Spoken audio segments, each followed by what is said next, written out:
So this day I made tteokbokki with ramen. So it's an Asian rice cake dish. So what you do is you boil the rice cakes for about literally 2 minutes, drain the water out, and then you're going to put in some gochujang. It is red pepper paste. I put about a tablespoon in there. Mine was gone, so I just rinsed the container out and threw it in there, the water. Then you're gonna put about a tablespoon of ketchup, a teaspoon of sugar, and about a tablespoon of soy sauce. And you're just gonna let that there for a few minutes to thicken up.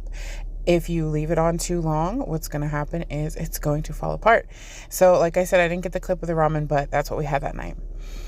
So this night it was really, really cold. So usually I'll make my steaks on the grill, but my son was like, oh yeah, you can make it in a pan. Don't worry about it, Mom.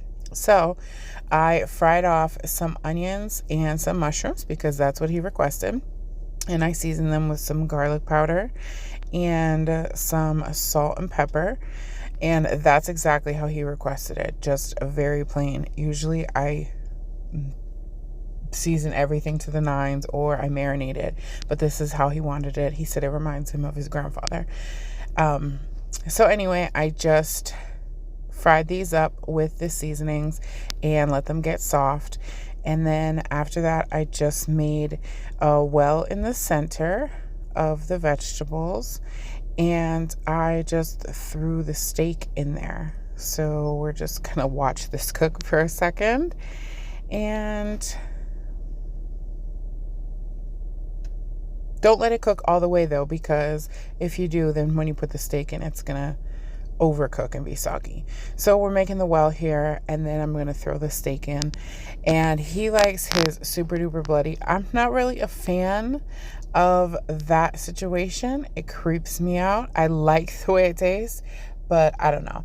So, and I'm not like a really good steak cooker on the stove either. So he said it was okay, but we won't do it like this again next time.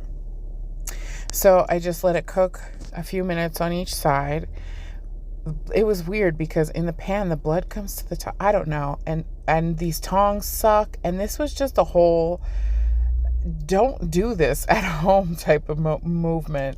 So I flipped it over. I let it cook on the other side for a few minutes, and blood started coming out again, creeping me out. Okay, let's flip it again. Can't flip it with these tongs.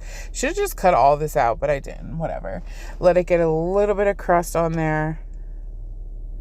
And then I just served this with some mashed potatoes and a side salad, and he liked it. But like I said, I won't make it on the stove again. This night, super simple, chicken patty in the air fryer and some fries. Didn't take a video of that. This night we had bacalao, Dominican style. So what you're going to do is, this is definitely a delicate type of dish. What you're going to do is you're going to rinse the salt codfish off like 100 times, as many times as you could possibly do it. And then, you're going to put it into water and boil that off to get rid of all that extra salt. Then you're going to drain it. You're going to add, so I just use the same pan. You're going to add some oil to the pan and some onion. I used a red onion and some pepper. You could use any kind of pepper. I use a Cubanelle. Add that to the pan, and then about a cup of tomatoes. I only had cherry tomatoes, but I would have used like a Roma tomato. And then I added some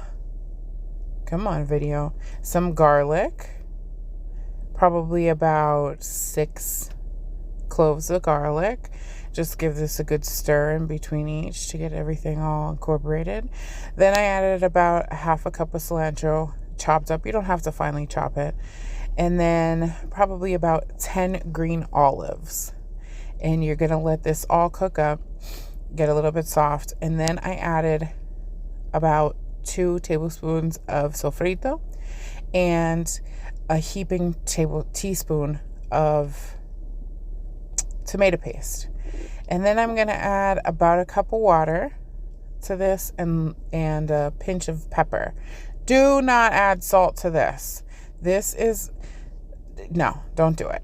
Do not add salt. If you add salt, it's going to be way too salty, because once that salted fish gets in here, everything is going to go crazy. But you do add a bouillon cube. So I put the fish in whole pieces, but there it is. That's what I got. That's the kind of fish. Let that boil down, get all the flavors incorporated, and I served it with white rice.